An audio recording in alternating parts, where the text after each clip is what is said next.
Hi, and welcome to TiddlyWiki Hangout number 48. I'm Jeremy Ruston, the original inventor of TiddlyWiki, and I'm joined on the Hangout this week from left to right by Dave Gifford. Dave, would you like to say hi and where you're from? Hi, my name's Dave Gifford. I'm from Michigan in the United States, and I'm a TiddlyWikaholic. Nicely put, Dave, indeed, and much appreciated and valued member of the community. Thank you, Dave. Good to have you here. And Stephan, hiya. How are you? Would you like to say hello and where you are? Hi, I'm Stephan from Germany. Not so much a TiddlyWiki holic or whatever. A lapsed TiddlyWiki-holic. Yeah, I'm still waiting for the next beta to get started again. Yes, Stephan's waiting for things to settle down, which puts a lot of pressure on me. But great to have you here, Stephan. Thank you for joining us. And finally, Ton, would you like to say hi and where you're from? Hi guys, I'm Ton Gerner from the Netherlands, long-time user of TiddlyWiki, and author of a few guides for customization of TiddlyWiki 5. Indeed, it's quite good that we meet on Google Hangouts, because if ever we all met in the same place and a meteorite hit, the core of the TiddlyWiki community would be gone all in one go. But hopefully we don't have to design the project to be resilient to that kind of disaster. We were going to kick off today with one of the perennially popular features, which is a show and tell. And so I believe Dave has some stuff to show us. Can I hand over to you, Dave? Are you ready to go? Sure, I think so. Let me get figure out where the screen's saving here.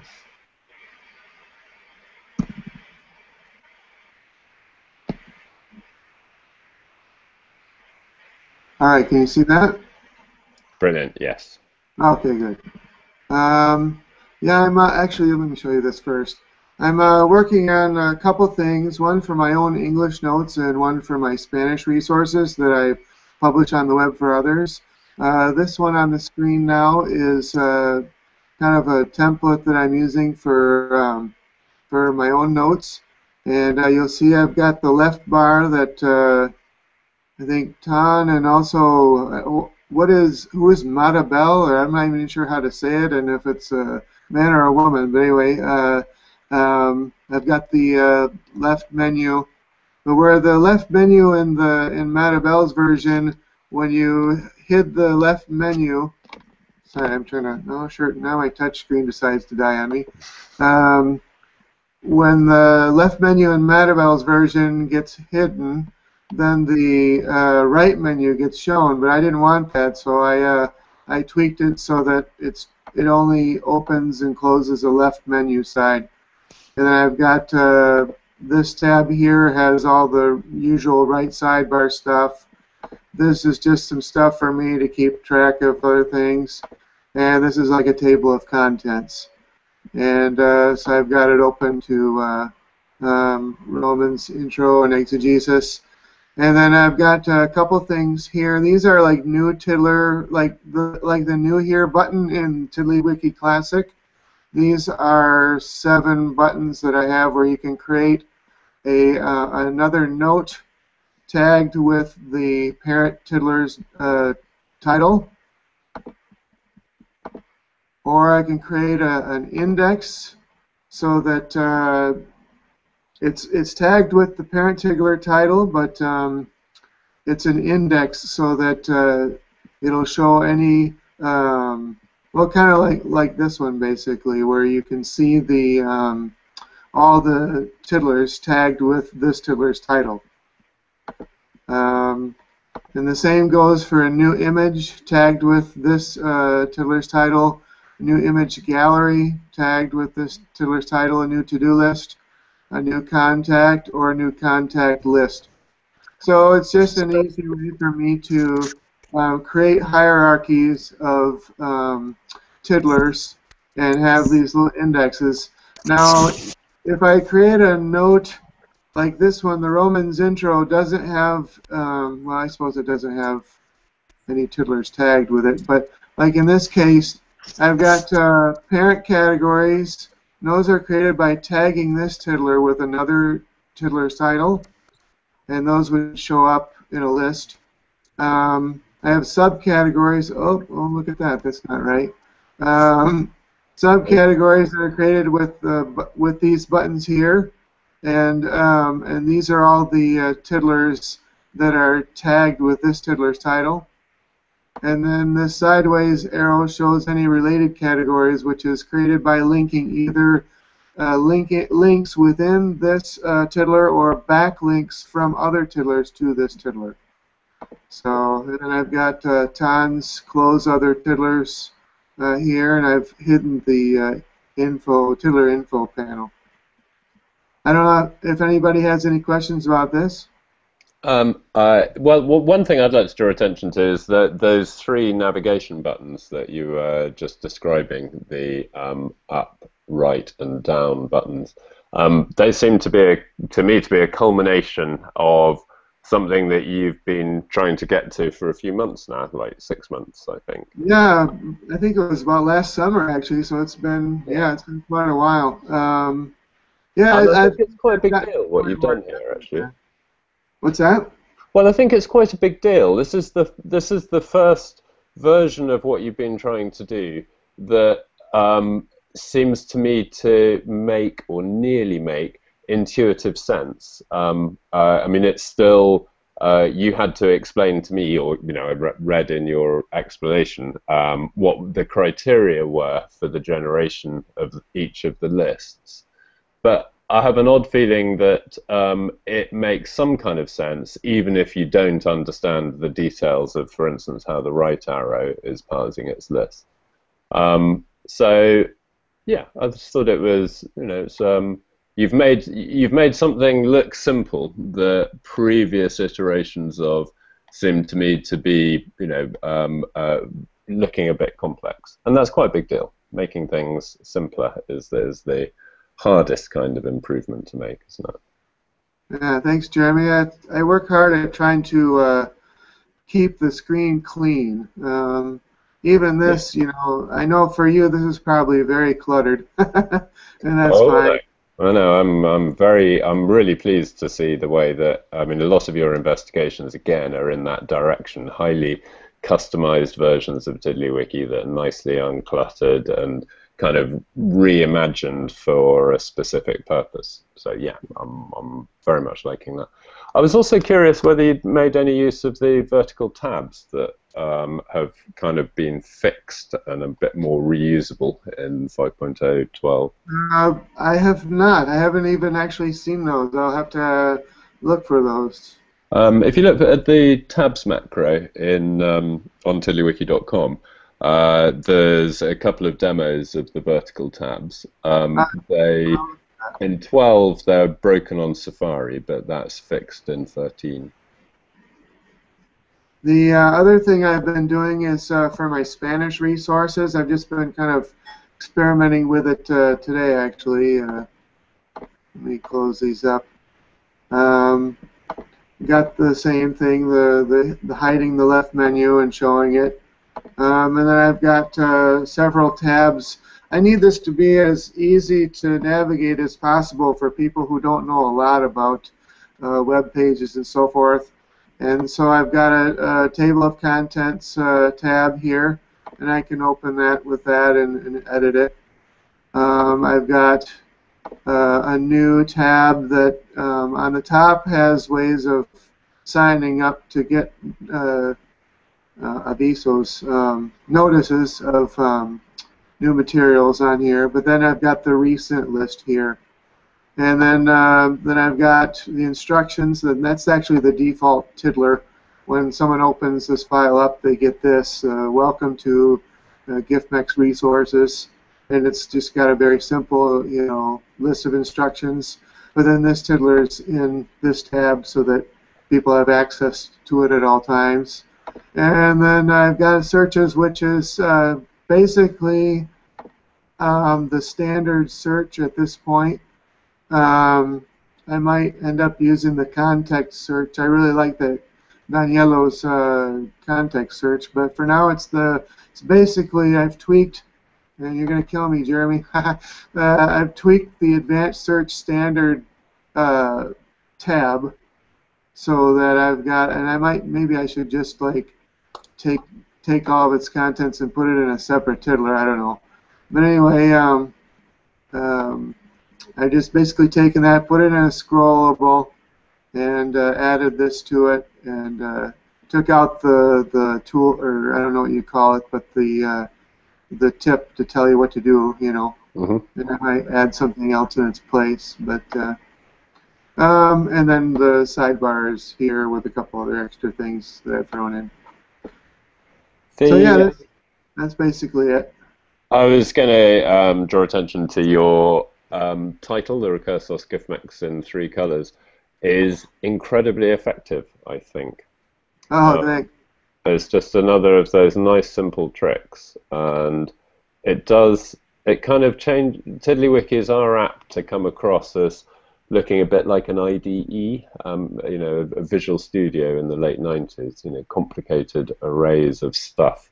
And yeah, so I like that, and I like the way that as a designer it's sort of part and parcel of a kind of much more, I don't know, maybe TiddlyWiki 5 is easier for you to change to suit your needs, I don't know, but yeah, I think it's a lot easier to tweak now that I understand it, but yes. it's a learning curve, just like TiddlyWiki Classic was, so.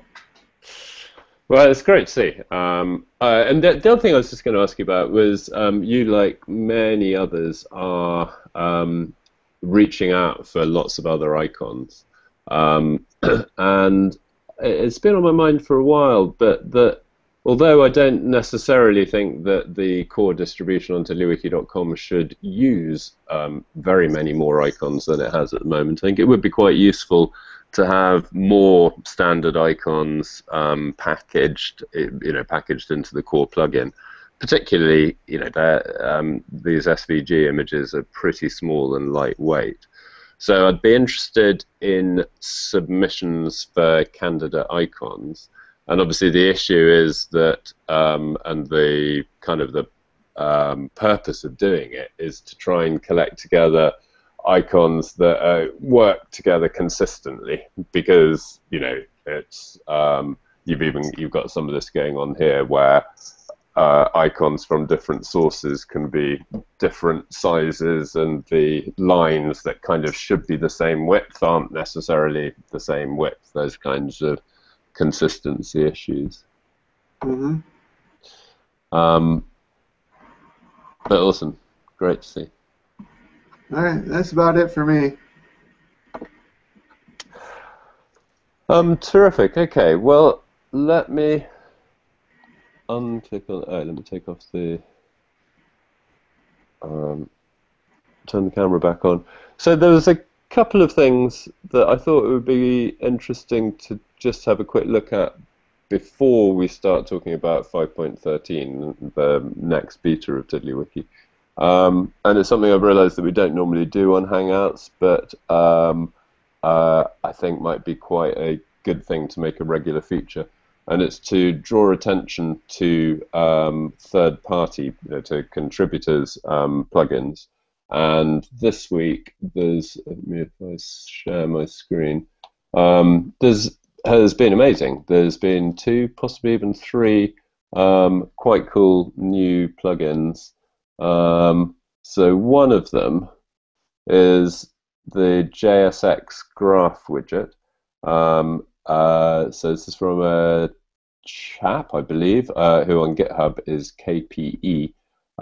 It uses a library called JSXGraph to produce these kinds of graphs, and they're incredibly interactive. Not quite sure what I'm adjusting when I fiddle around with these things, but oh, they're control points on a curve, that's all, isn't it? Control points on a, presumably not a quadratic, a quintratic curve, or whatever they're called. JSXGraph I'm not familiar with, or wasn't previously familiar with, but it appears to be a popular and, oh, I like that one, it appears to be a popular and relatively mature library for this kind of stuff. In fact, that's awesome, isn't it? Circle packing interactively. It's really great. The form it takes in TiddlyWiki is I don't know how to. It requires a block of JavaScript, and essentially to produce the graph, it renders that JavaScript as it needs to. JSXGraph renders the JavaScript.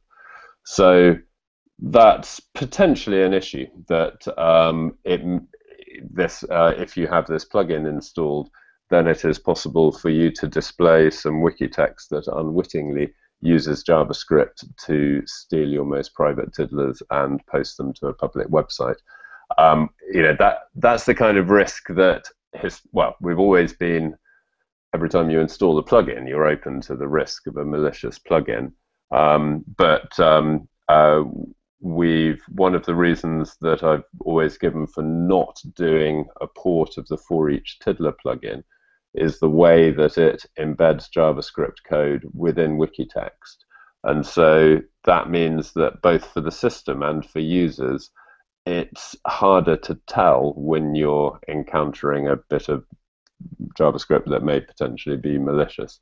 So anyway, none of this is a problem for JSXGraph living as a plugin, because of course you can protect yourself against the potential risks by not installing the plugin.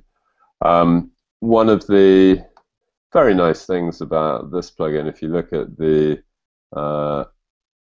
actually the easiest way to look at the changes that have been made is to look at the pull request for it. So the pull request includes, besides some CSS and those demo tiddlers, this guy, which is a widget wrapper. Great pleasure for me to read this. Shows, I think, that the author has sufficiently understood the widget framework to get things working. I'm not sure if it's necessarily the last word, and a particular issue is that it only works in the browser, but obviously that's the most, I think that's the most important use case.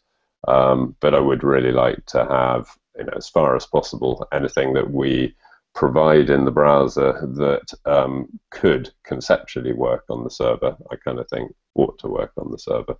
And that gives us a lot of flexibility also for things like exporting within the browser, where you're trying to generate HTML just like the server would. Anyway, so it's another of the plugins that takes the form of wrapping up an existing JavaScript library. And again, as commented before, I really like that. And a criterion for TiddlyWiki being hackable is that particularly that it's straightforward for people to do this, to merge or integrate an existing third-party plugin. Mario joined. Oh, Maria, thank you very much, Stephan. Very patient of you to wait until there's a pause and me rabbiting on. Mario, say hi and say where you are and introduce yourself. Can you hear me? Yes, loud and clear. Okay, cool.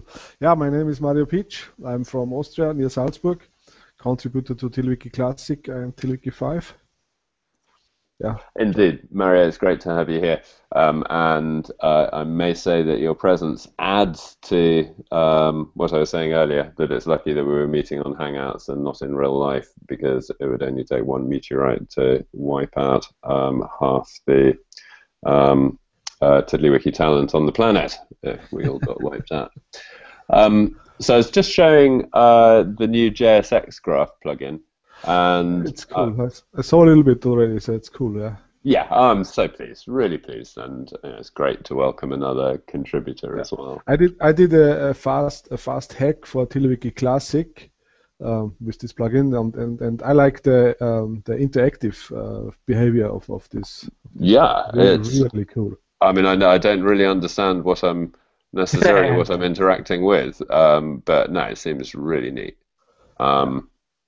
So the other thing, with any luck, we may even be joined by Danielo later, in which case he can share himself. But Danielo's on a streak, on a highly productive streak, keeps producing interesting plugins that tackle problems that I know are concerns for many users. This context search plugin, I believe, here we go. So if I search for something,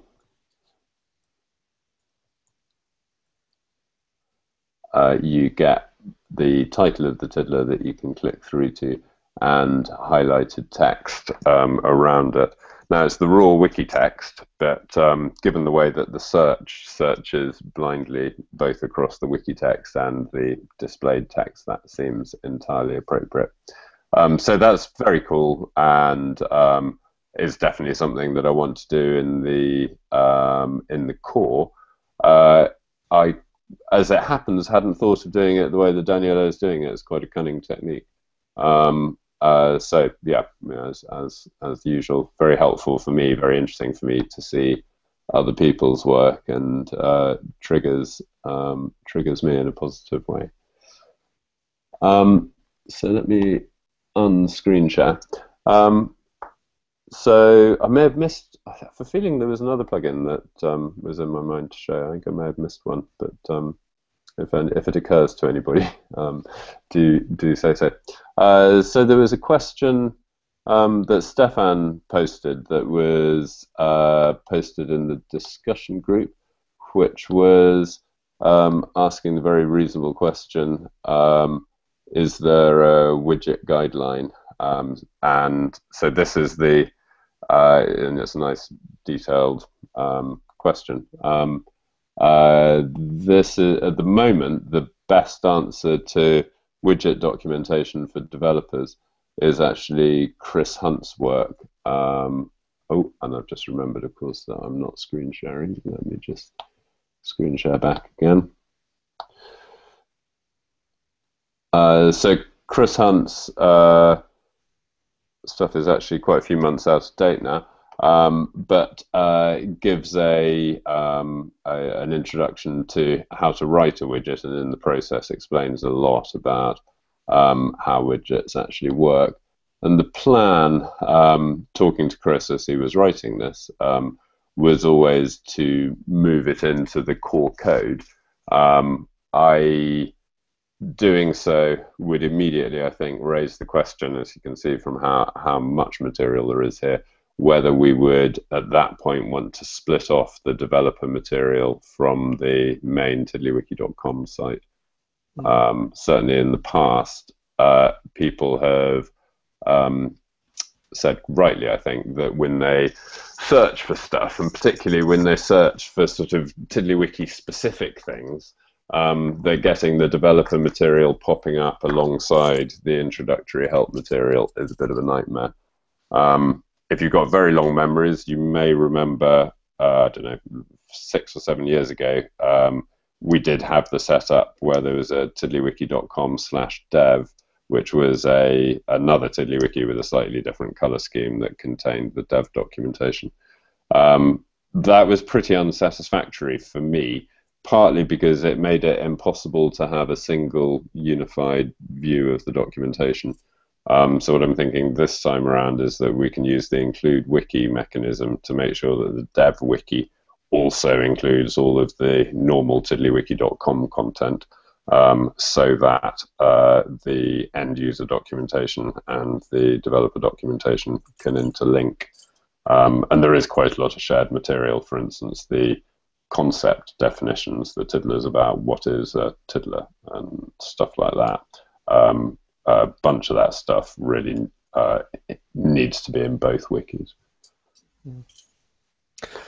I also think that with the TiddlyWiki Classic, there was tiddlywiki.org, which was a standard wiki. The problem there was it was, let's say, always outdated, but it did even describe the different parameters for the function call. So this was the whole, let's say, core API. Yes, which was quite nice. Yes, whereas now I think that kind of documentation is actually better on GitHub, in the sense that the additional narrative that the commit messages provide really helps make the information be more useful. So I'm thinking in terms of the developer documentation, you would think that most people who might be able to contribute to the developer documentation, be reasonably GitHub savvy. And also the let's say latest editors help a lot. I think the IDEs and this stuff, so that you get better information from the IDE. Yes, indeed. I've just been playing with Xcode. I was playing with Xcode last night, which is yet more text editor innovation, which is quite exciting, I think. So, unless somebody's got any other questions or comments, I'll move on to recent changes in 5.13, and then the release plans for 5.13. Is that good with everybody? Yes. Marvelous. So, what I've, as you know, I'd advertised before that what I was going to try to do for 5.013 is the parser refactoring. The big driver for that is to give us global macros, which is, I think is a very significant limitation at the moment. What I've actually done is slightly different. So I started by being on tiddlywiki.com. There's in 5.12, there's one terrible bit of user interface, which is these settings here.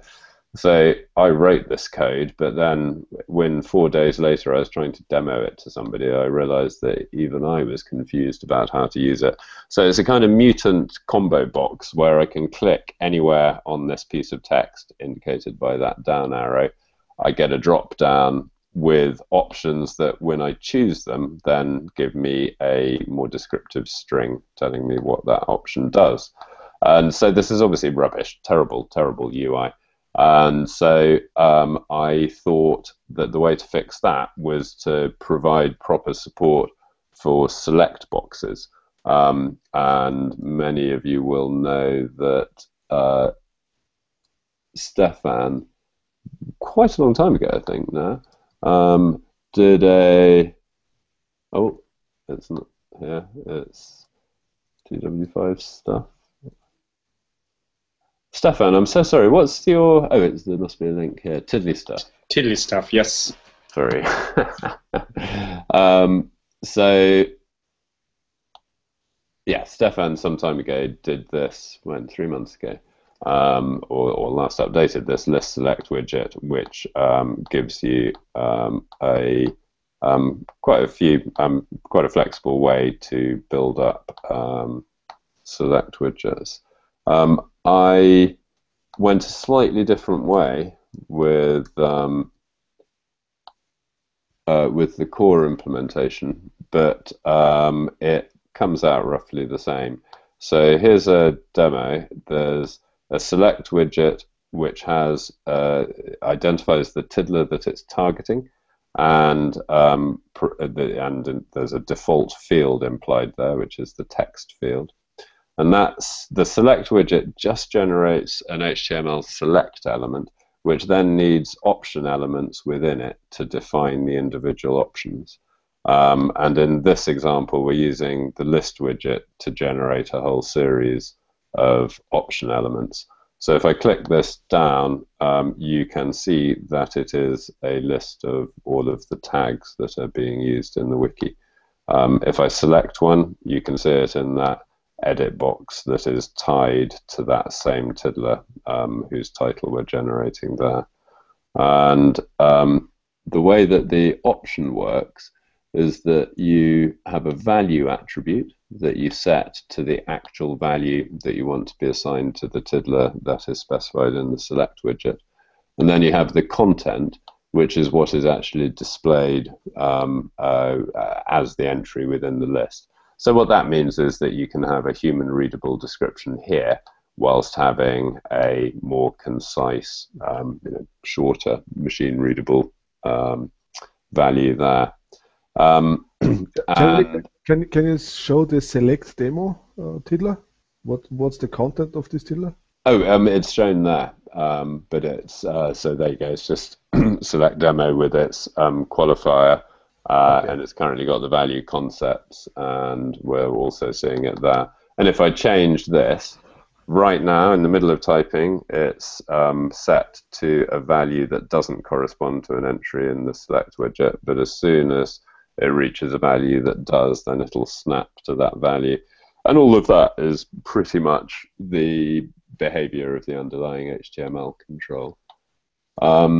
So very simple widget. The attributes are the tiddler field index that we're used to, class and default.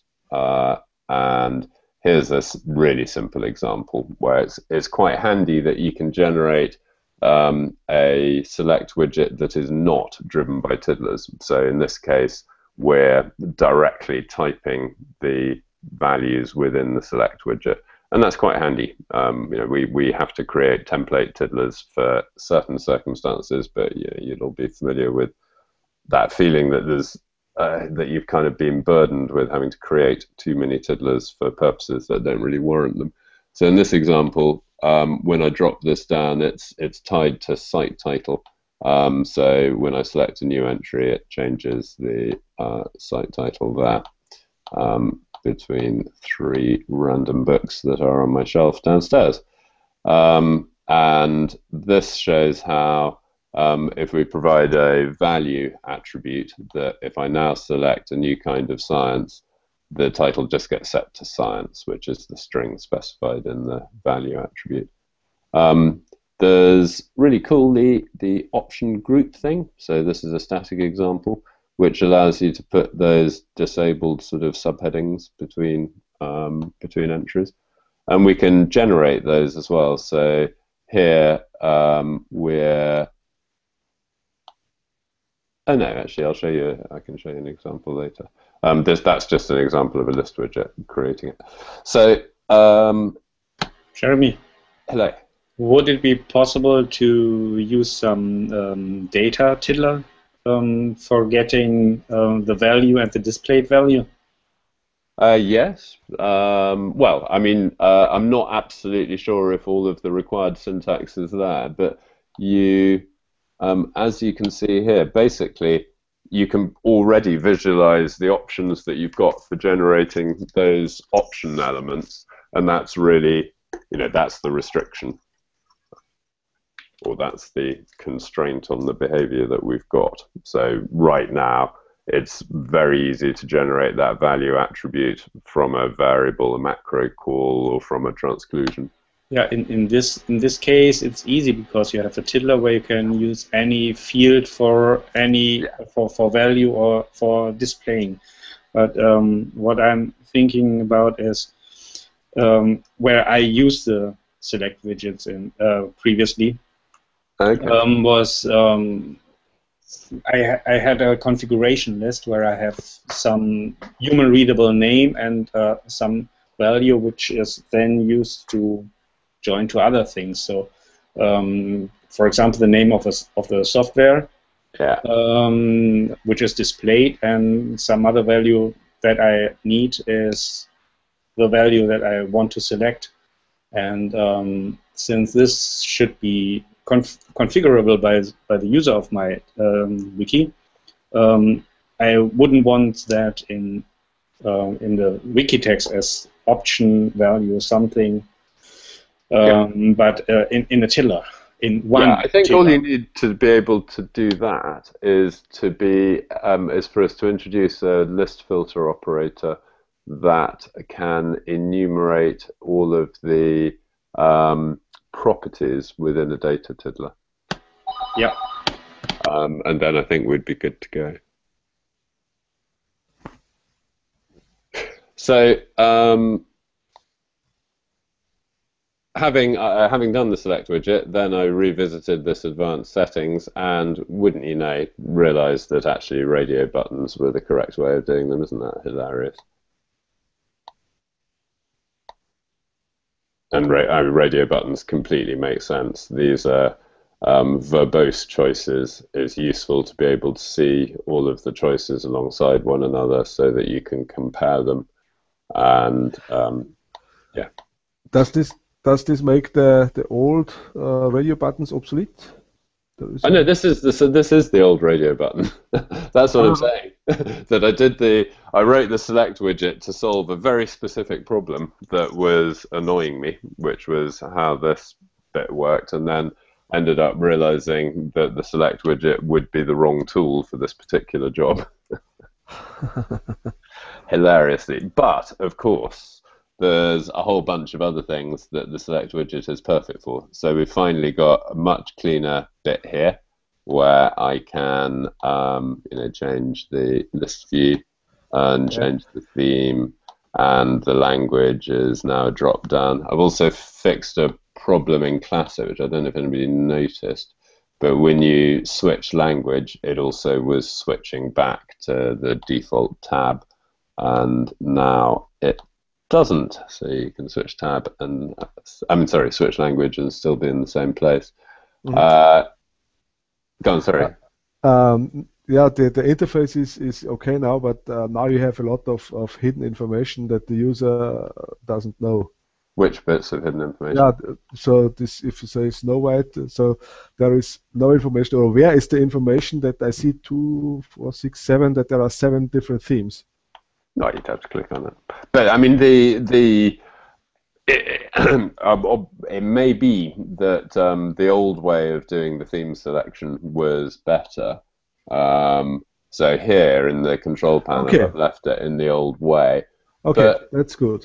But I don't know. I mean, I think these, it should be more like this guy, where there should be a preview. I think really on the themes.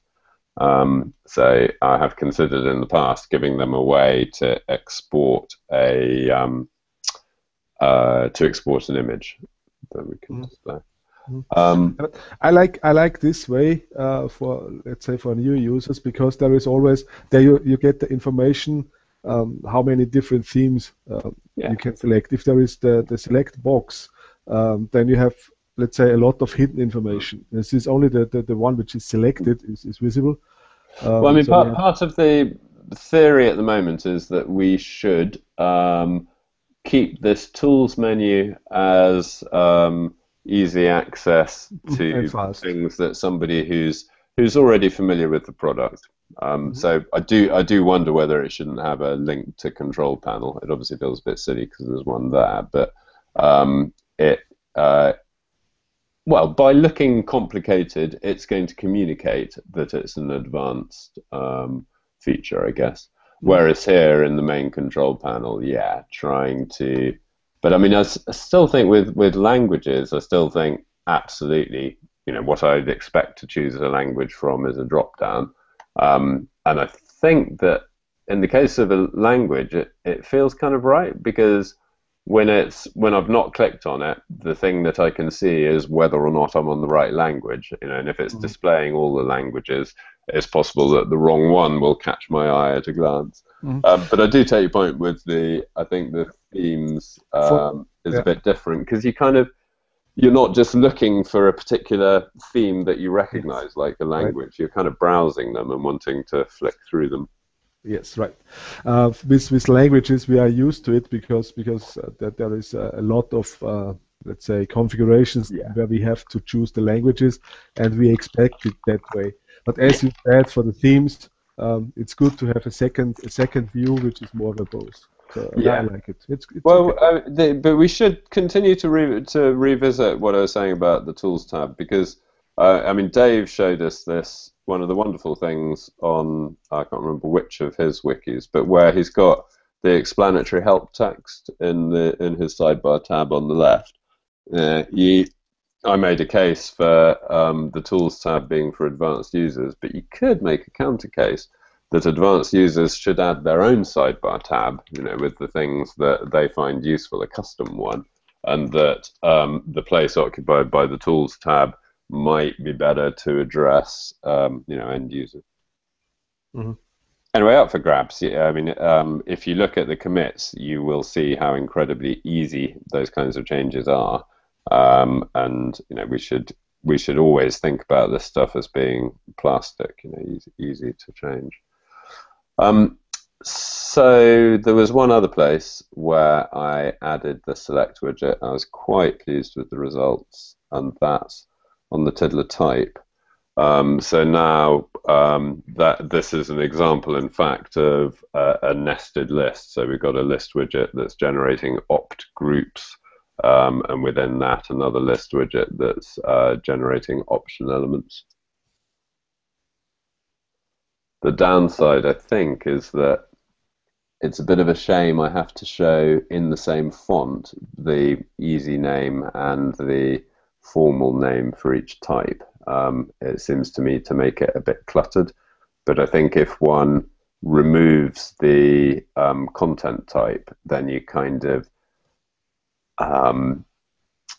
you unnecessarily obscure the very clear relationship between a tiddler type and a standard internet content type, and that, you know, there seems to me that those have a, well, these ones have a positive recognition factor. You know, if you're a certain level of user, once you've seen this, you know how to deal with text that you don't want to be wikified, and you know how to deal with standard HTML.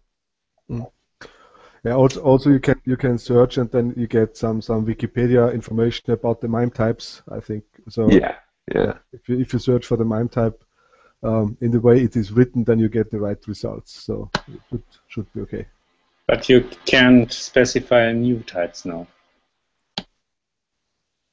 or other types which are not in your list. Oh my gosh! Before you put types. Yes, no, you're right. We need to add an edit text widget. Dang. Yes, of course. Oh gosh, maybe this wasn't so clever after all. Because let's just change this quickly. Great Chrome extension, highly recommended, gives you browsable files on GitHub. I've been using it all the time.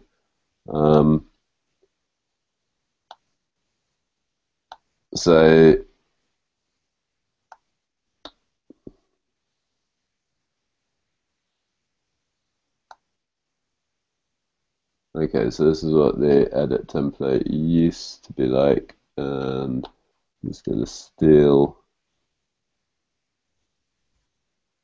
stealing the edit text widget. This is what the tags thing looks like now.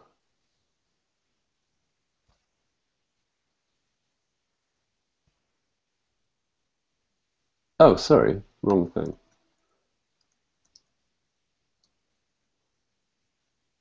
Right, sorry. So we give this a tiny bit more room, it'll look a bit better. I was quite pleased with this. So this is generates the select widget.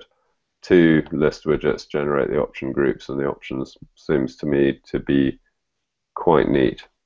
So now it's going to suddenly get less neat because I'll need to add this annoying text box. So this time there won't be a pop-up from the text box.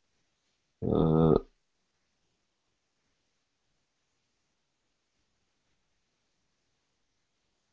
and I took that from the wrong place.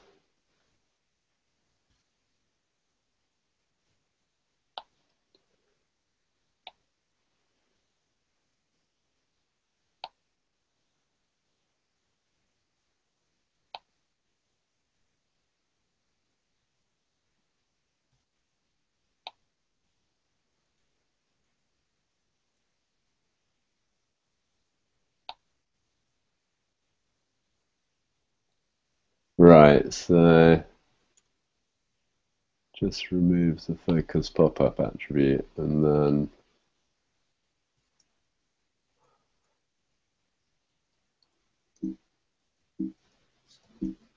oh, what was it?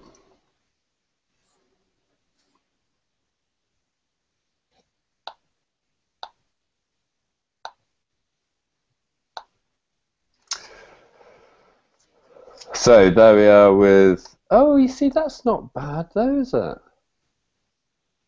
That's not bad at all. If we take the MIME type out of the string, I think that's. Then you have to test all of them to get the right MIME type. True. Let's just see what it looks like there.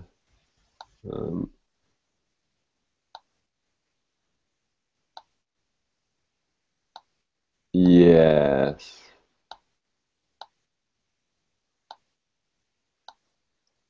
Yes, I think I agree. It depends a little bit. At the moment, I think the MIME type is more important than just the text, so this may change in the future. But this isn't too frightful. I mean, it's gonna. Stephan is right. It's gonna have to be like this. Is there a way to have some in the select box? Is there a way to insert some tabs or something like this, so that the formatting is a little bit different, so that the MIME types can be? There are things. Yeah, people put in spaces, but no, you can't. Okay. You can't. The only thing, maybe if you put more opt groups, but I don't think this would look good. No, exactly. I mean, and it's sort of, yeah. I think we should wait for the feedback, for the user feedback. I mean, HTML5 does have what Windows used to call the combo box control, an input box with an attached drop down. But anyway. Not a good time to be Googling things. So I will look into that. If there's adequate browser support, maybe we can use that. Okay, so that was one long detour through the select widget, how it's been used in the type field, and that does actually plug in with refactoring.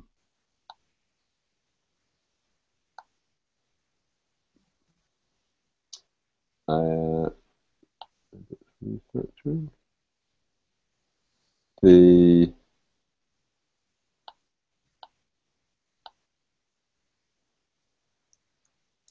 refactored, yeah, this guy. So this guy, annoyingly, in a way, demonstrates what we can't do with the select widget of having the type in grey text. Gosh, I must say, looking at that again does make me wonder whether we might end up reverting, because it is very nice to have that additional degree of control, isn't it? Mm-hmm. Okay, so other.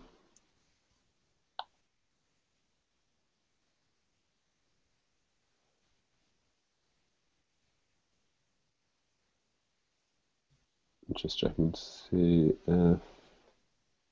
Oh, okay. I made a number of tweaks to permalink behavior. I think these were after the last Hangout. So now the behavior, if you put a single tiddler like that, and I'll have to close this tab, reopen the tab. Okay, so this is as if I'd clicked on a hyperlink to a single tiddler. You now just get that single tiddler. You do not get the story. If you want the tiddler that you specify with the default tiddlers, then you'd need to reproduce the filter for the default tiddlers there.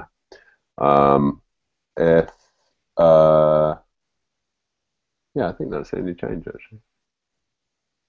But I think Mario, you persuaded me basically that a link of that form has a very obvious and expected behavior. And most of my response to Mario's arguments was, but sometimes it's useful to be able to show a tiddler in context. But then that's how you do it. If you remove the first one, so if you have only community a slash and then remove the second community, now the second one, what did you get? Community will insert itself at the top. Oh, okay. Yeah, that's okay. Yeah. I think it's it will be easier for the users. Yeah, it's a good way, and it's very convenient. So if you have let's say a set of tiddlers, or create a set of tiddlers and post it to the Google Groups, and it opens all the tiddlers in the right way.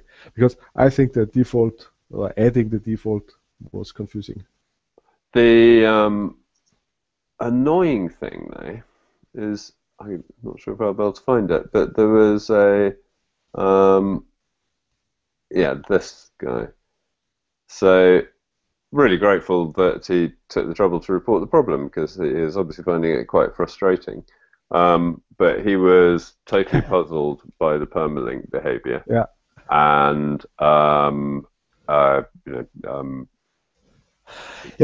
slightly frustrating.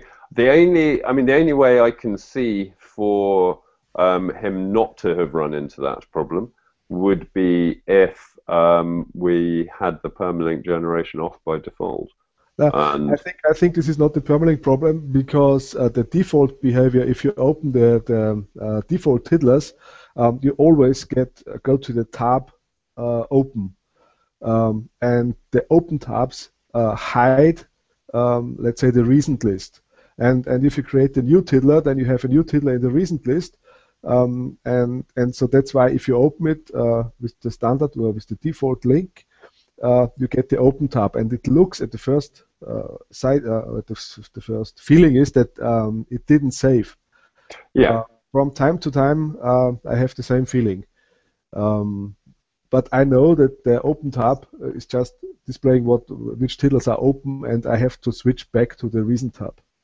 So I think the only thing he needs is the default should be the recent tab, and not the open tab. No, that's interesting. But I mean, part of the problem is that if I do that and then immediately bookmark it, what I've bookmarked is different to what I navigated to, because this will show the same tiddlers regardless of what a subsequent update might change in default tiddlers.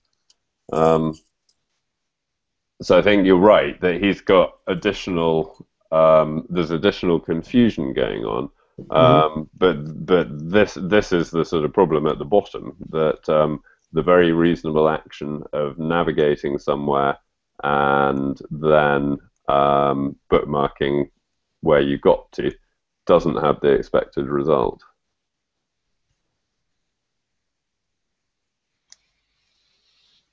Yep, you're right. And I don't know. I mean, one thing that would be amazing would be if. Sorry, Stephan has to leave, so see you. Stephan, bye. Yeah.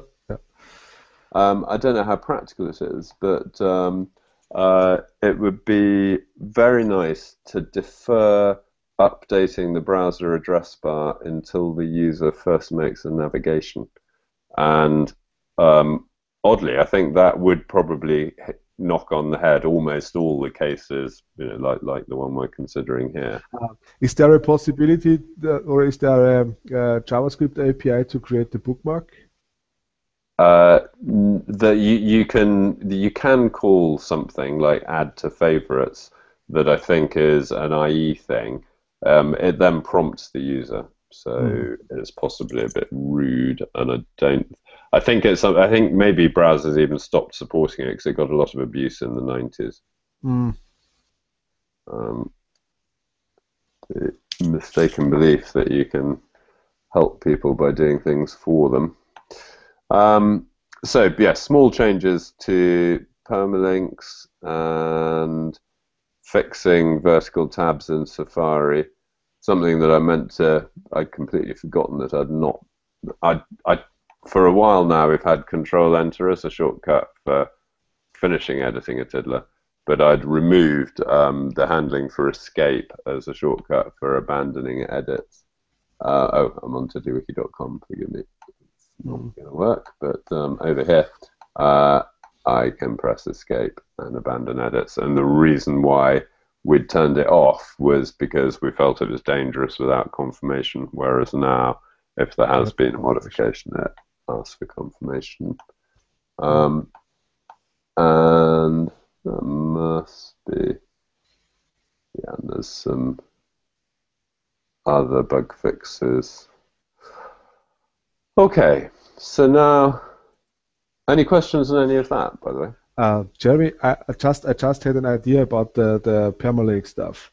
Yeah. Is there a possibility, with, let's say, without opening a default or the default tiddler, so that we have something like a notification on top of the tiddler, so that could say something like news or a new function introduced or something like this, which only shows up, I don't know, once. So that then there would be a possibility to say, okay, we have a new function in the permalink. Do you want to enable the permalink or disable it or something like this? Or just, okay, do you want to go to the introduction of the new permalink behavior? Okay, so you're saying, e.g., if somebody's upgrading an old 5.011 wiki, that part of the upgrade process would be asking them that? Yeah, something like this, yeah. Well, as a general enhancement, something like what's the yellow the network tiddler, something like this. How they call the notifications tiddler? Yeah, the yellow ones. So probably this would be interesting because this tiddler, if it is removed, it's gone. So you can say, so not only you only have it once, maybe you want to go back again. Yeah, or something like this. So something notification. There are new functions. Do you want to see them? Yes, no. If the user says no, okay, that's fine. If they say yes, then they get more information. Okay, I think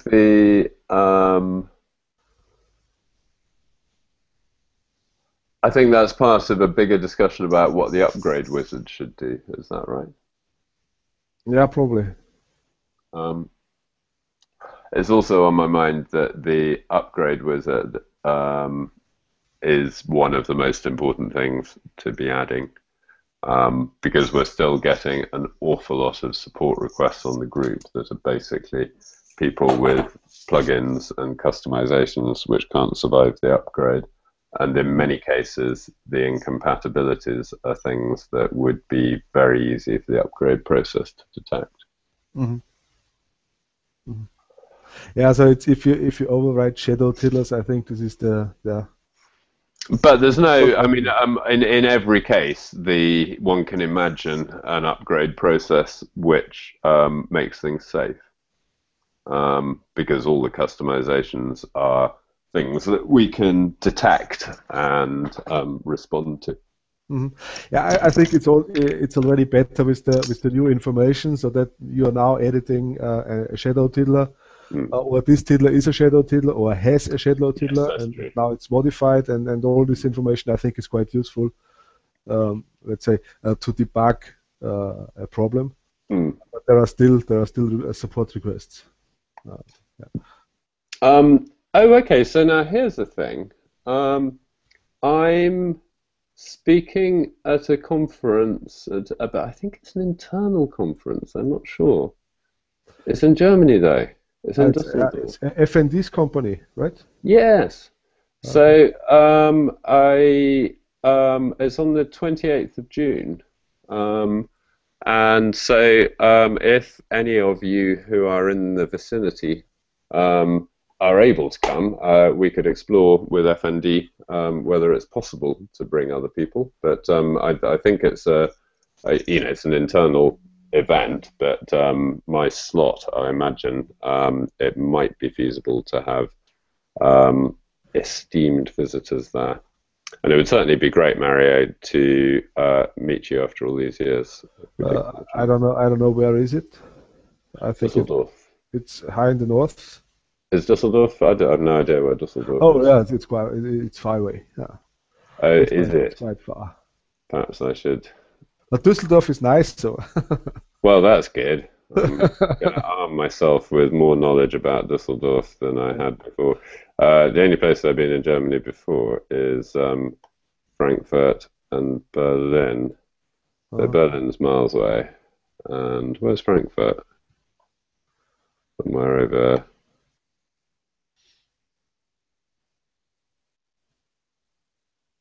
Oh, it's that. Okay, so Düsseldorf's a bit closer than Frankfurt, and therefore further than Frankfurt for you.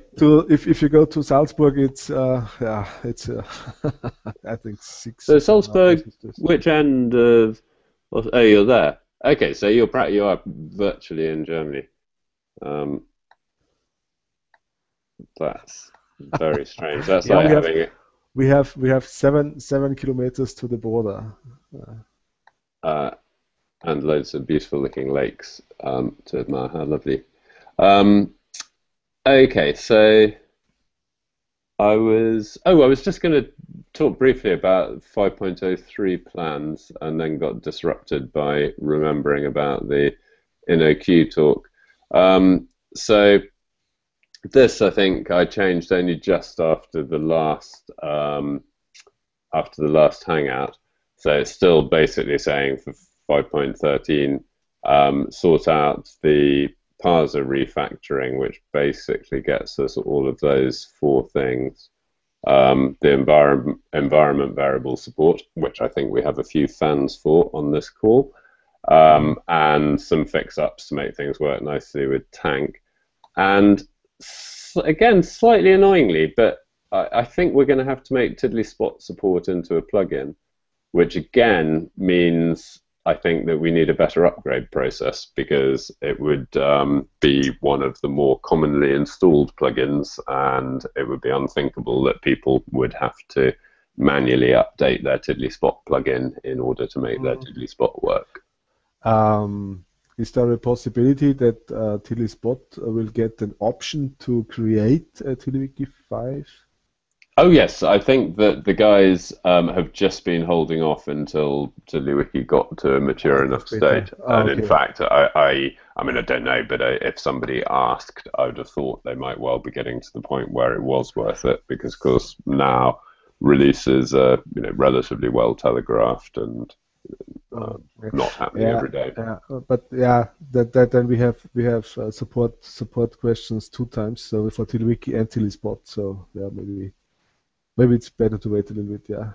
But the driver is that in we did discuss it in the Hangout last week actually, but that there is configuration that in the case of TiddlySpot it is reasonable to store in local storage, but that in the case of TiddlyWeb we really want to persist to the server, and that's the challenge, because when you've got sort of incompatible behaviors, the best mechanism we've got for separating them is via plugins, that encapsulate the behavior that needs to be different. Mm-hmm. Anyway, so of course what's actually happened is that I spent some time doing the select widget, and although, as I say, the immediate driver was me wanting to sort out the embarrassing state of the control panel, the other embarrassment that drove it is, of course, that there's a number of plugins, such as Stephan's select plugin, that were really done quite a long time ago, demonstrated that there was a clear need for certain features, and really now ought to be being adopted by the core. So what I'm now thinking of doing for 5.13 is doing everything else, but leaving the parser refactoring until 14, so that 13 will come out a bit quicker, perhaps next week, and will have focused on rounding out the widget library, and in particular, the other one that both Skeeve and BJ, I think several people have done, is variations on the new Tiddler widget to allow decent journal handling and so on. And so that is what I intend to look at next: templated new Tiddlers, or a templated new Tiddler widget. Mm-hmm. So this what is at the moment plans for .13 will be .14. Yeah. So let's.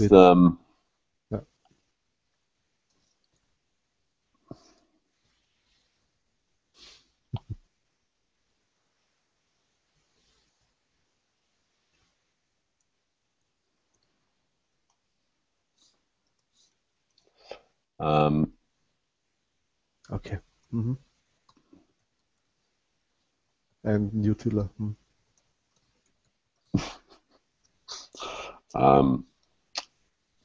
And yes, I think that's everything that we said.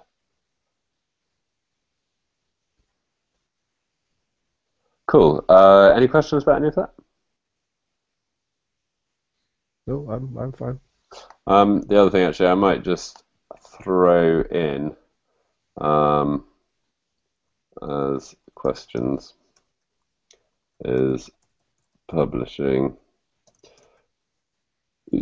tiddlywiki.com independently of releases.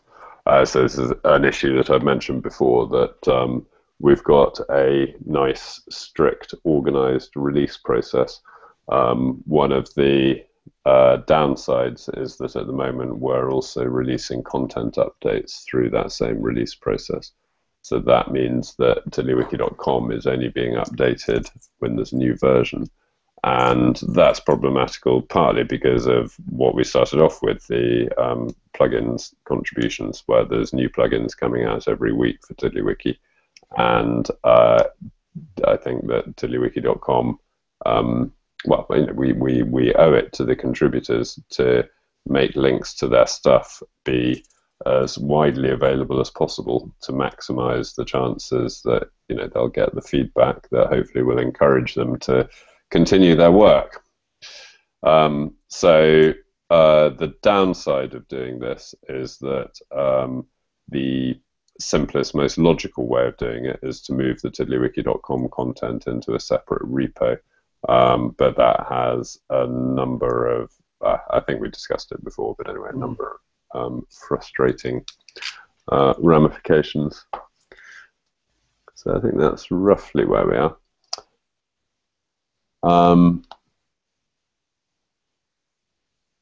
Oh yeah, and I did do some thinking about VaxTab before we discovered that VaxTab doesn't really have a suitable license for it. Yeah, I think the whole process, as I think it's Mans who edited in the Google groups, would be that it's really separated into a plugin. Yeah, so that because then the user is responsible for the licensing. Yes, but yes, exactly. I mean, and basically, it just can't go anywhere near tiddlywiki.com. Yeah. Because the only message I want to have for end users of tiddlywiki.com is you can use everything that is here forever and ever without restrictions now and without any restrictions in the future. And I think if the message is any more complicated than that, it just sounds like a closed door. Yeah, I think the only suitable license is MIT, because it's less strict than BSD. Yes, so exactly. That's it. Yeah. So moving on, I think we talked about the Indie Tech Manifesto last week, but I'm not sure if we mentioned the summit. But I'm going along to this. This is in Brighton on July the 4th. A kind of, well, in fact, they very intentionally, it's called a summit and not a conference, about this indie tech movement that we were talking about last week. Besides Arel, who organises it, there's some extremely interesting people, such as Glenn Moody, who's a journalist who I know from my time at BT, and he's particularly concerned with digital rights, well worth following, writes great analytical pieces about the kind of news stories that tend to get rather panicky coverage. And in fact, I know Ivanka as well. Jeremy Keith is a very well-known web developer in the UK. Lena similarly, and Richard Stallman, which is a great coup, I think, for Arel to get him along.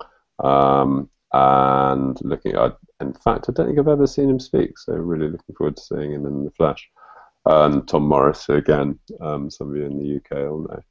So what I'm hoping to get out of it is we talked a little last week about how I think the Indie Tech Manifesto is wonderfully well answered by TiddlyWiki, that TiddlyWiki is the embodiment of the most independent kind of technology I can imagine, because of this, as well as allowing people to be independent of centralized services, they can also independently customize it.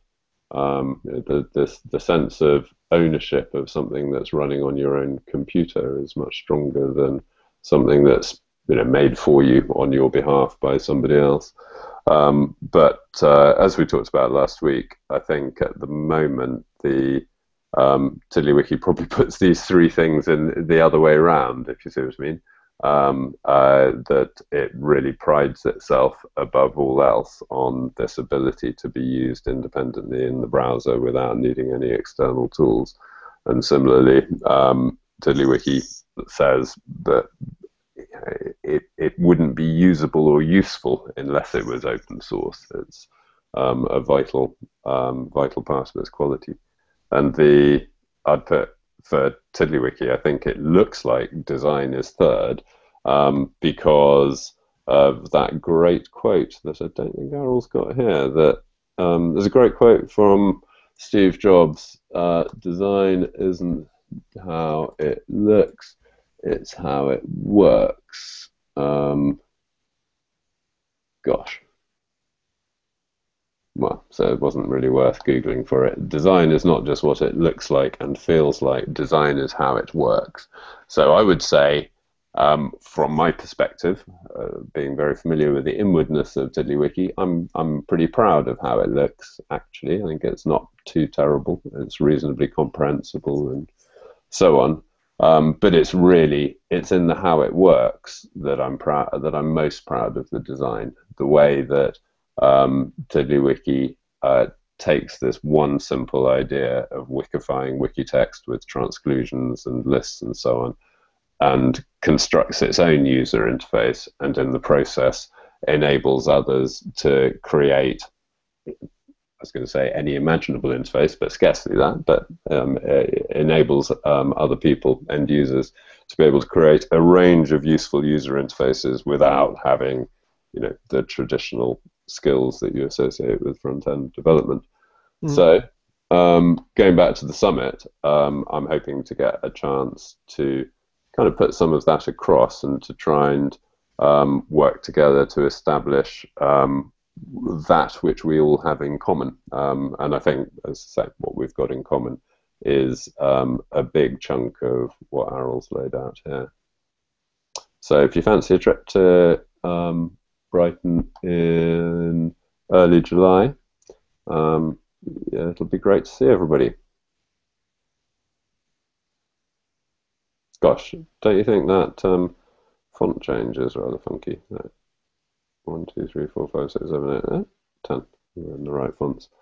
I'm sure that shouldn't have to happen each time we refresh. Okay, turn off screen sharing now. Jeremy, David posted something in the chat. I don't know. Is it related to something before I popped up, or?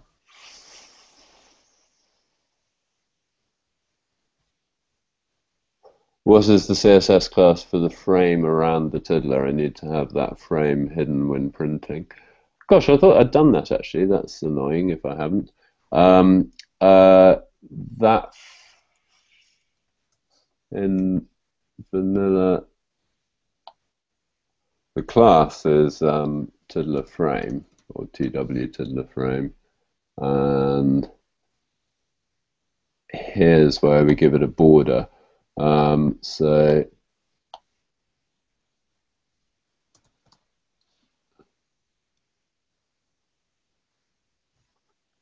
okay, so we'll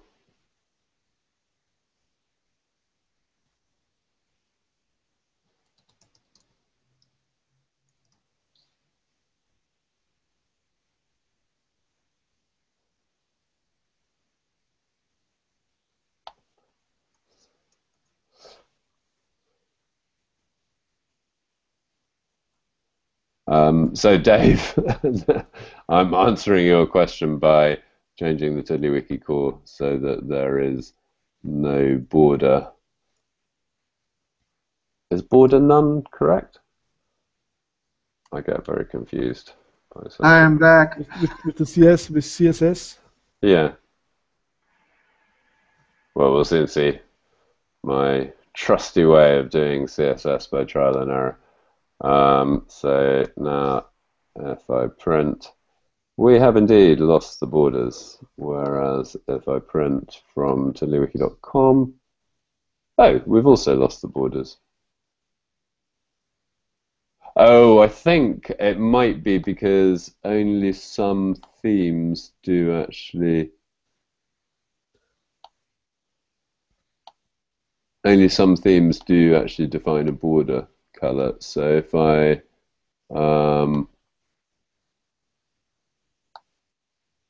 forgive me, if I go here and you are not screen sharing.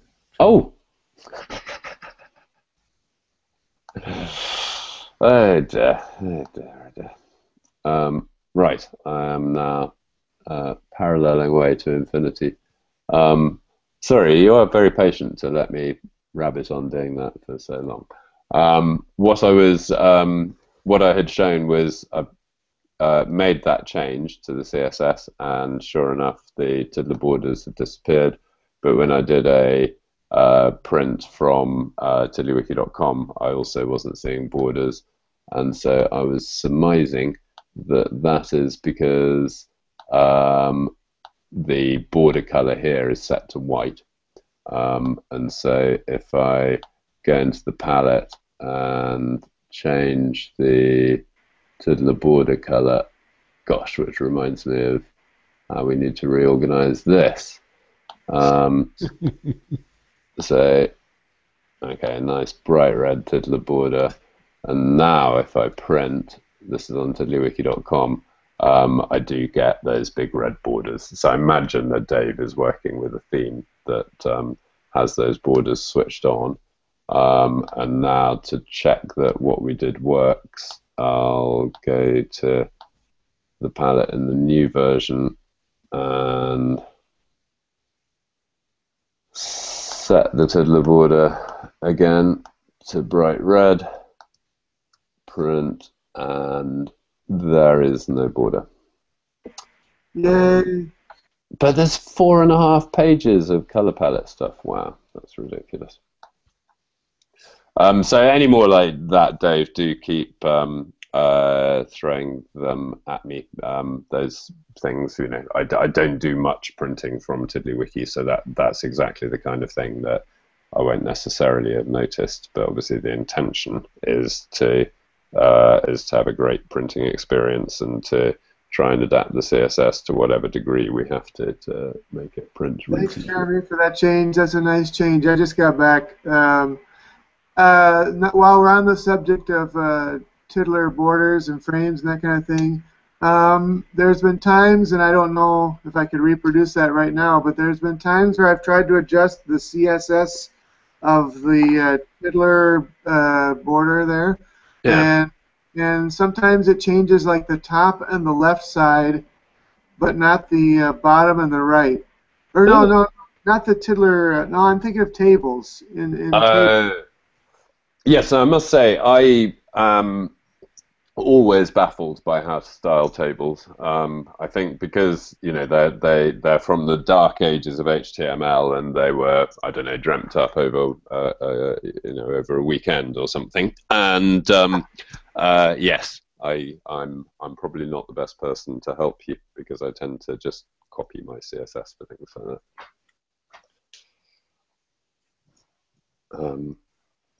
Oh, I might just actually, Dave, while I'm still screen sharing, just show you the vertical tab thing that I mentioned. So search for the tabs macro, and now there's the example of it that was there before, a bunch of horizontal tiddlers. I've made a really long one come up, and here's a vertical tab. And the thing that it does that took me quite a few iterations to find a decent way of doing it is the left-hand column resizes dynamically to fit that text, but only up to 30 or 40% or something of the width, and then this column fills the rest of the text. Sorry, fills the rest of the available space. So that happens, for instance, and if we open one of those guys, that might be really handy for like tutorials, just to have the steps in tabs off to the left, and as you click each tab, then you see the next step. Yes, I wondered about that as well. Well,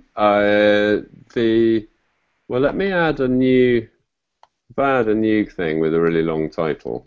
Just this is a really, really, really long title that has lots of words in it. Remember to add the tips tag. So now that's appeared here, and you can see how it's wrapped to stick to the 30% by the look of it constraint. But if I widen the screen, That's nice. I get some corruption. Just resized the Chrome window to sort that out. So again, now it's been able to make the whole width without jumping over the 30% limit. Tell me, would it be possible to use it instead of the tab? How was it called in TiddlyWiki Classic? Tabs list plugin or something like this. So I would like to have all the tiddlers on the left, and then without any right sidebar, and just use this to switch to different tiddlers. So like how is it, single page mode with the tabs, but the tabs on the left, because if you have a big screen on the desktop, it would be really nice. Gosh, that's interesting. I'll experiment a little bit with it. Yes, I mean, so you absolutely could do that, but I think you'd have to unpack the tabs macro, so to speak, and reuse its CSS and so on slightly differently. But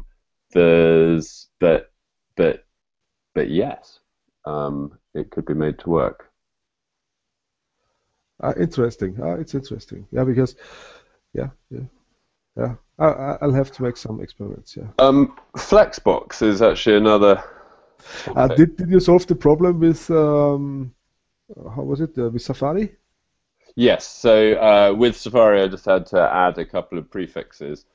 Stephan's reported that it doesn't work in the FireFox 16 that he's constrained to use on his old Mac. My reading of the tables is that it could work on Firefox 16, but that somebody just needs to figure out the prefixes and so on that need to be used. And obviously, why does he need to use Firefox 16?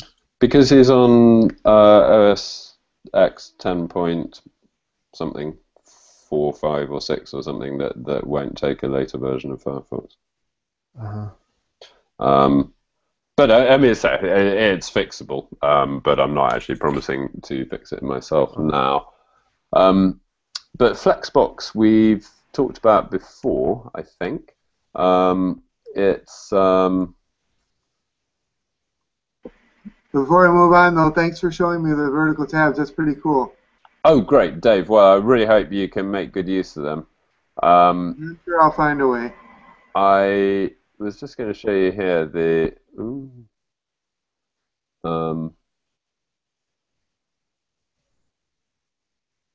how weird. This isn't quite what I expected. Because I was distracted by the animated GIFs. So these things here are flex items, and this is showing how you get the ability to lay flex items out in their containers in ways that are new for CSS.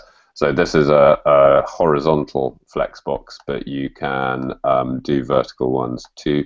The demos they've done actually don't really help to illustrate what's going on very much. But if I show you, I guess if we go into the markup that I'm using here, that might help. So we've got tab set, tab buttons, tab divider, and tab content, and they all get the TW vertical class, which is probably a bit redundant, isn't it? But anyway, so this guy, the parent, has display flex, and somewhere, I suppose it's just eaten up and spat out the WebKit prefix version. Then this guy, the tabs themselves, are given a flex of 00 auto, and can I remember the order? Oh, great. How much it should grow, how much it should shrink. And this guy, the thing that's different, this one's 0070, that one was 00 auto. So yeah, nah, I'm sorry, I've let me just turn the camera back on. I've been reading a couple of times this week about an effect where people feel that they are experts at something until they come to explain it. And apparently it's a well-known effect that people overestimate how much they know about something, and the way to make them realize that is to get them to explain it. And so this was in the context of I think a reverse Turing test, where... Jeremy, that's not a very new idea. I think that was discovered by Plato. Yes, exactly, exactly. And I've just proved the point again, because I walked into that part of the conversation thinking, I know how Flexbox works, and then discovered that my understanding may have been sufficient to make those vertical tabs, but is not sufficient to explain it. But anyway, where I'm going with this is that this same technique we can use for the main TiddlyWiki layout. So Ton and Dave, you will both be familiar with the way that there's some, what's the word, messy tricks going on to make this happen. So we're moving between the behavior where the story column is dynamically filling the entire space, and the situation, and you know how it's a combination of CSS and reveal widgets inside CSS to make that happen. But what I've been toying with for a while, and if the vertical tabs continue to work for people and don't raise lots of problems, is to use the same technique for the main screen. What that'll let us do is, going back here, if I... Jeremy, you need to screen share. Oh! Oh dear, oh dear. Here we go.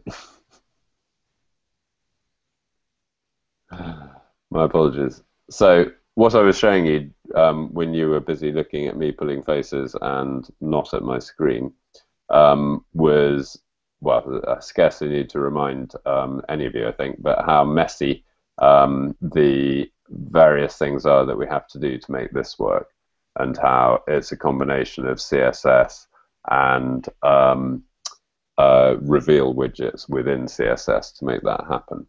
So the plan is to use this flexbox technique, which will allow us to have sidebars that can stipulate their maximum width, their preferred width, and so on, and then a content area which automatically resizes itself to take into account the sidebars.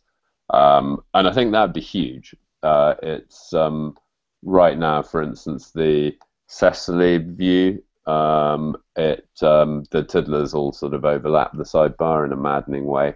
And what I would like to be able to do is to reduce the size of the main canvas area and have the sidebar off to the side, that without it overlapping any tiddlers and without any tiddlers overlapping it. I would also like to have it as a thing where I just hover there and it slides out as it happens, but that's another story. So if we go to Flexbox, it will allow us to do all the attractive, useful application style layouts where we can responsibly adapt for the sizes of sidebars and other elements on the screen. Flexbox also lets you do quite a nice, but still not perfect, emulation of the masonry effect. So that's an example up there. Yeah, well, that is the example. It's not very interactive. Let me see if there's a different one.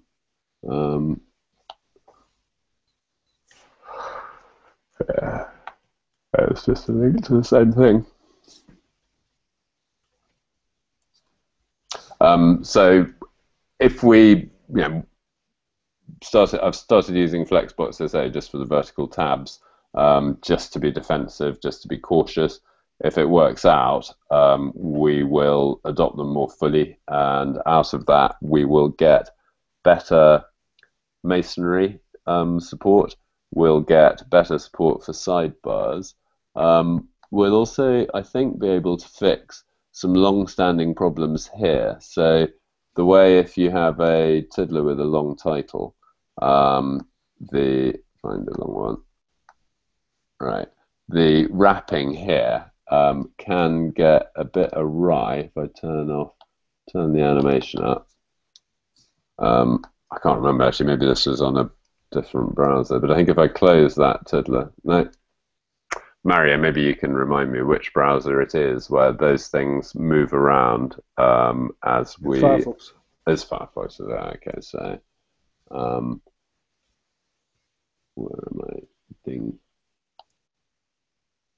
So if we turn the animation up, and do I need a long tiddler to do it with? No, not really. I think it's every tiddler.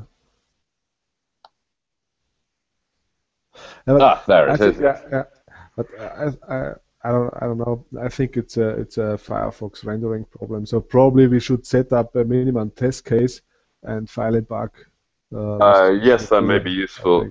It may. I mean, my experience of these things in the past is that where there are still differences where between Firefox and Chrome's behaviour, it is often when there areas that are implementation defined by the standard or are ambiguous. And so here, I think the combination of the floating that we're doing is the problem. Float is always a problem. So there's there is with TiddlyWiki Classic, I did create the themes, and they used floats. Yeah. And if you have to do, let's say, complete redesign of the whole theme because the floats is messing up everything. Yeah. So because you have to have the right clears, so the floats need to be cleared. Yeah, exactly. Yeah. I mean, a lot of the float handling is also improved in CSS3 because there are now new ways of clearing floats. But I still think it's well. I mean, there are places where floating. That's a floated image, and that strikes me as being, it should be a floated image. That's exactly the right usage of it. Floats is better now, so with the better box sizing, because with the old floats, if you add a border, so if I say 50% and 50%, and I add a border for one of the divs, then float can't handle it. So it's already better at the moment, Yeah. but yeah, there's still some crazy stuff going on. Well, it turns out this thing, the preview pane, is also positioned as a float, which is just ridiculous. Makes it very, it's very fiddly, brittle way of achieving the layout that we want. So it'll be cool, but it'll mean leaving IE9 even further behind in the dust, and probably Firefox 16 for that way. Yeah, I think Firefox 16 is really, it's also that there is no long-term support anymore for these versions. So yeah, that's my understanding too. So I've unshared the screen, which guarantees that in 30 seconds I'll be trying to show you something and we'll have forgotten. Did you get some more feedback with TiddlyWiki users in IE? Yes, actually, an IE user emailed me off the group yesterday.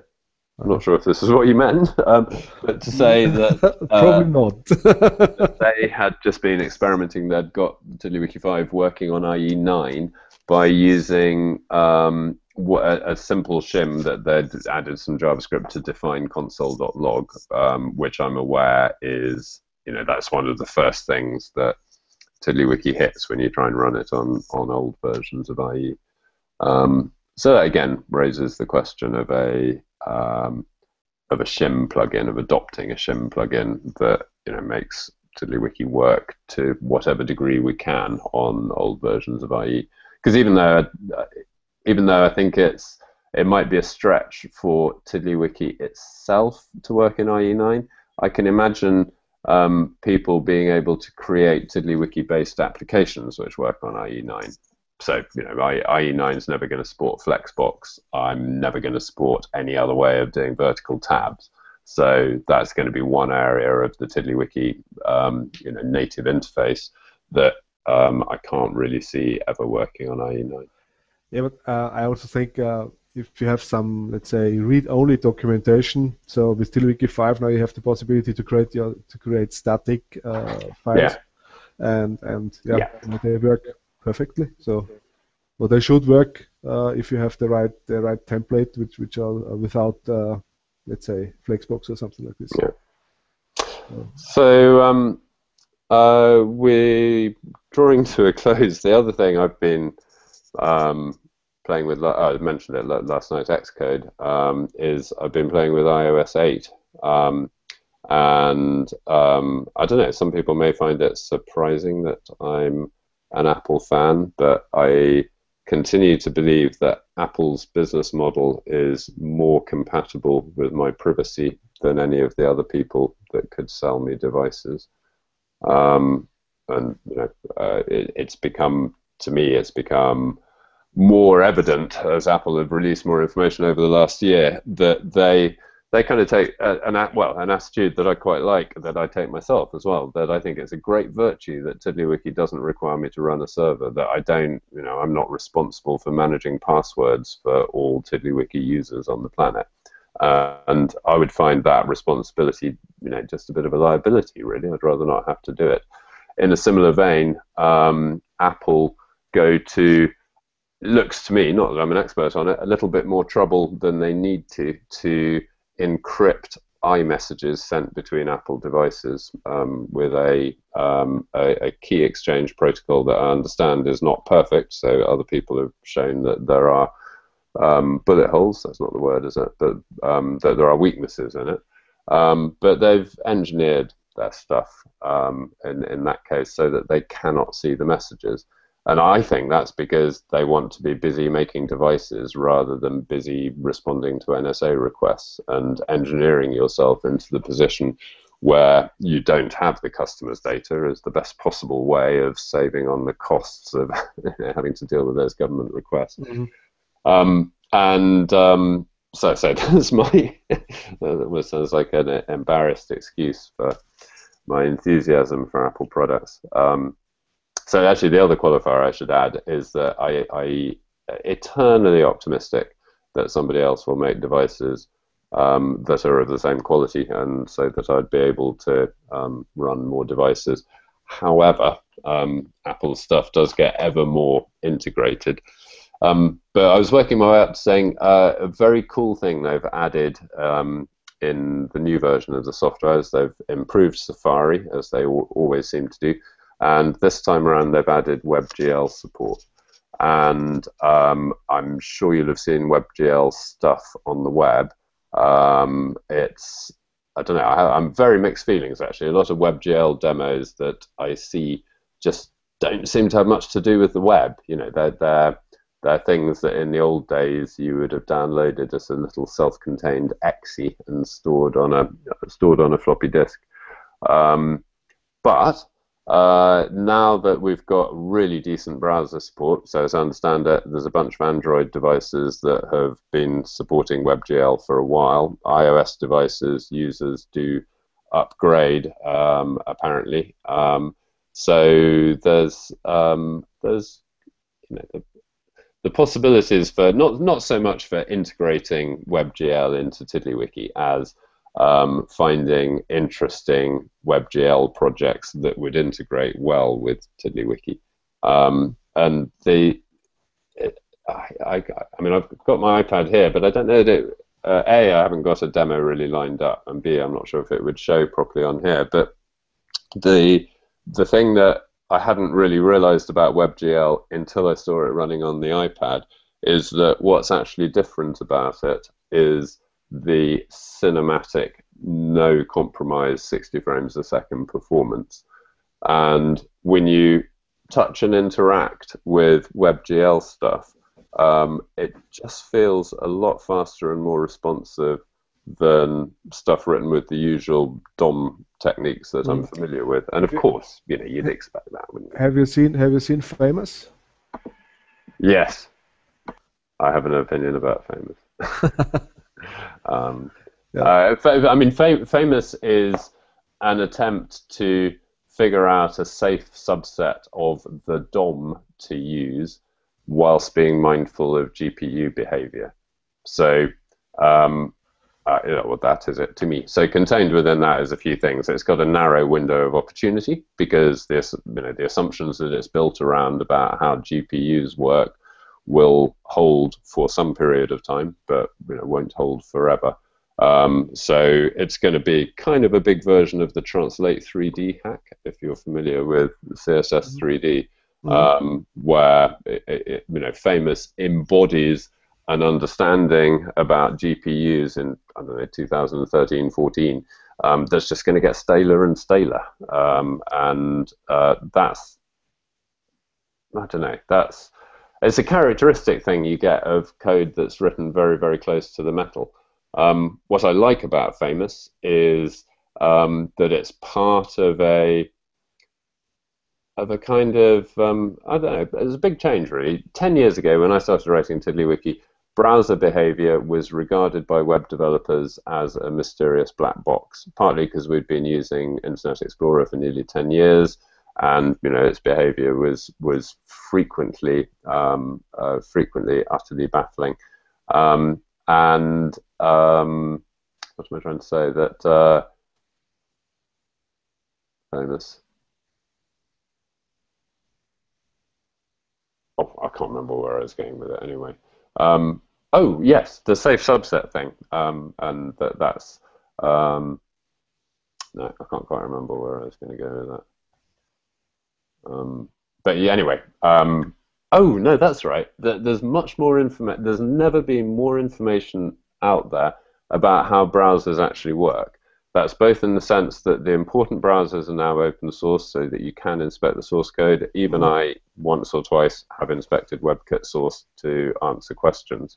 So that means that that's one of the things that makes things like Famous possible. Is and I also think that now the development approach is similar to this. That developers create the polyfill if they want to have new features, and then after 1 to 3 years, the browser vendors include, let's say, a native approach, which is probably more basic, but which has the full power then of the speed. Yeah. But Famous isn't like that, of course, because Famous is, you know, it's having identified its safe subset. what it more or less is tooling and libraries and so on to make that effective subset. The biggest thing there is the physics engine, so the transitions are really great. So it looks gorgeous. Great, but they don't look. I mean, physics engine is a kind of a commodity thing now, and I'm not sure that that the reason why Famous grabbed our attention was the performance of the bread and butter sliding things around animations, and I think if it had launched with just a physics engine, I think we'd be saying that's in a box marked physics engines. They're an important component, but they're something that a lot of developers, anybody who's worked in games, pretty much ends up writing their own physics engine at some point during their development. I mean, I was doing my own primitive GCSE. No, sorry, what was it called? GCE O-level physics simulation stuff on the BBC Micro. I remember trying to make balls bounce nicely and worrying about friction and so on. Not that my maths, I'm not the right person to do that kind of thing. I hasten to add. Some years ago. The other thing that, so I was, this is all, I mean, thanks for the question about Famous, but this is still partly me banging on about Apple, so apologies for that. But I'm just going to show you something that I think is really remarkable, and that's about their new language, Swift. So saying that the WebGL stuff has an impact on TiddlyWiki because it means WebGL is now pervasive or soon will be.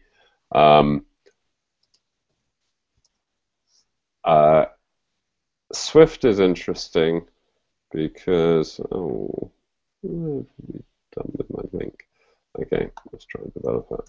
Apple.com.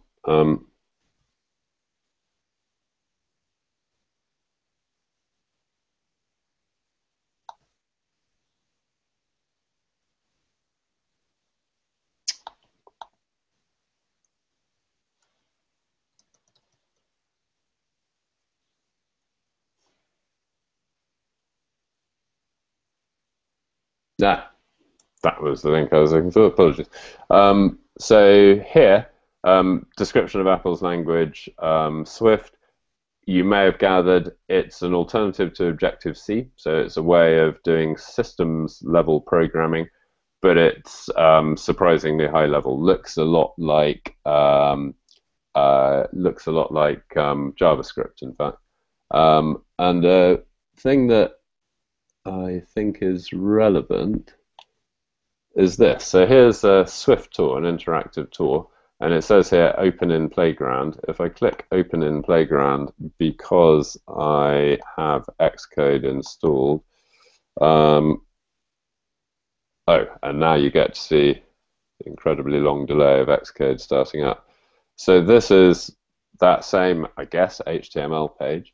And as you look down at, there's code samples, and as you look to the right, you can see the results. And so if I change that, then the output changes as well. Not quite sure what that circle is. If I create an error, then I get a nice little guy here with the error message floated right off that. So it's a bit like light table and these other kind of turbocharged REPLs, I guess you'd call them. There's see if I can find the examples that I've seen but haven't been able to reproduce of the of this interactive stuff includes graphs being drawn off to the right of values as they change over time.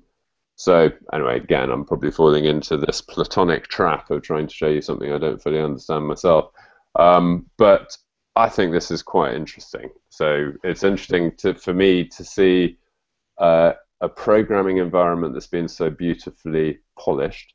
So, and we know, obviously Apple's economics are such that it's worth any amount of effort they put into their dev tools, because one of their things is having a vibrant dev ecosystem, and of course that holds for us too. And how does it affect TiddlyWiki? Oh well, long ago you may remember me talking about wanting to have a command line interface on TiddlyWiki. So let me see. Okay. Uh-huh. I'm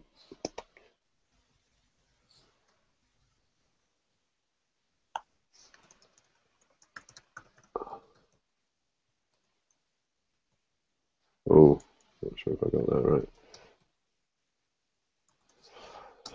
Oh dear.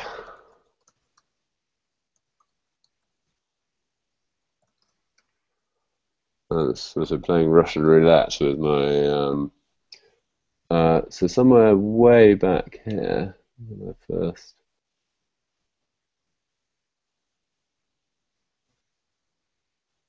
Okay, Adobe's Creative Cloud might be down, perhaps. Oh no, here we go.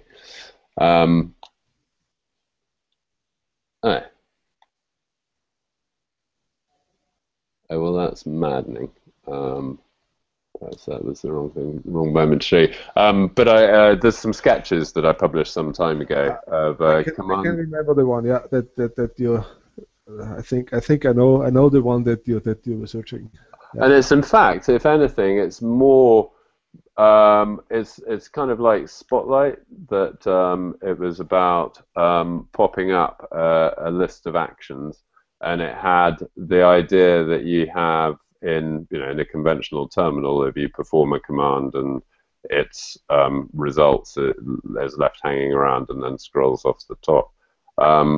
But what this and Light Table is making me think about is a much more interactive way of doing it. And partly the driver is us here, that trying to think what it would take to build in TiddlyWiki an interactive environment for people to learn about wiki text.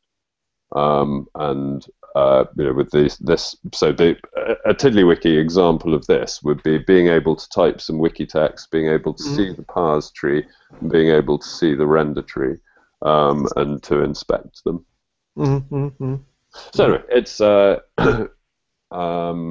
these are just some of the things that float around in the background and may come to have some impact on things.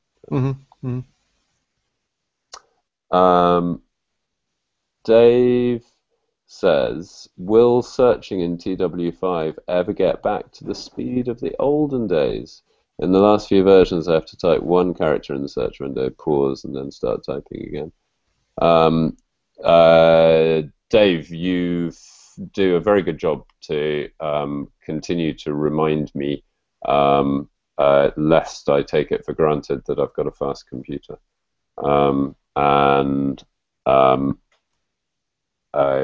So my search speed here is really fine. But that's why I put in the performance metric stuff, was so that we could meaningfully make measure the improvements that we were trying to make. Search is. I don't really have that slow of a computer. I'm sure it's not as good as yours, but. And of course, that's what we established. And do you get? Let me try in FireFox as well. I suppose that would be the. Sorry, Dave. Forgive me. I'd completely forgotten that we'd arrived at that point. It's fast for me in FireFox too. Now, if I type, for example, in tiddlywiki.com, if I type test, then I get TST, so it misses the E. So every time. Every time. Yeah. Missing characters. Yeah, it's always the first letter that kind of sticks, and then after the search results for the first letter come up, then you can add the other letters and it goes fine. Yeah. And it's my new computer, so this is quite fast. I'm not screen sharing, am I? I'm doing this again. I don't know if I told you, but or if we've discussed it on here, but for another project, I did a variant of the search box that required 3 characters in it before it would trigger the search. That does remain an option. I mean, I guess it's an option in two senses. One is that we could make it be the default. I'm reluctant to do that because although it has a positive impact on performance, it kind of hinders usability, because when you type those first 2 characters in, you don't necessarily know why nothing is apparently happening. The other way that we could fix it, and the other. Yeah, and if you make it configurable, so if in the control panel you get the number of characters, all 3 is okay. Yeah. Or possibly default 0, and drive people there if they're trying to optimize performance. But really, I think we ought to be able to get the performance decent. Well, we perhaps need, and that may include doing more research to try and figure out precisely what's going on the machines that are showing this behavior, I guess. I did see a big change in performance from 11 to 12. So if you're switching tabs to the recent tab, and all this the edit problem. So if you have the standard new tiddler, if you create a new tiddler and then you type inside the new tiddler, it was let's say gone. So I think you did find this one, right? The problem, yeah. Yeah, I mean, and I didn't, as it happens, the optimizations that happened in that round, I didn't do anything to the search. Mind you, though, partly because I don't happen to have any fabulous optimizations in mind at the moment, but I'm sure there are some to be done. Yeah, I think with 3 characters in the search, it should be okay. Well, okay, I'll take that and just look at that. Yeah. Yes. Well, let's say you have there is already some code for time measurement. So if you type 2 characters and then you have a timeout, I don't know, 200 milliseconds or something like this, then you start searching. Possibly. I mean, at the moment, the timer mechanism for editing is very specific to draft tiddlers, and what it does, interestingly, and it did take me a while to figure out this was the right way around to do it, is that it does not defer modifying the tiddler that is bound to the edit box. What it defers is the refresh cycle. That responds, and so it detects in a refresh cycle the only thing that's modified is one or more draft tiddlers, and then it'll suppress the refresh until the time interval has happened.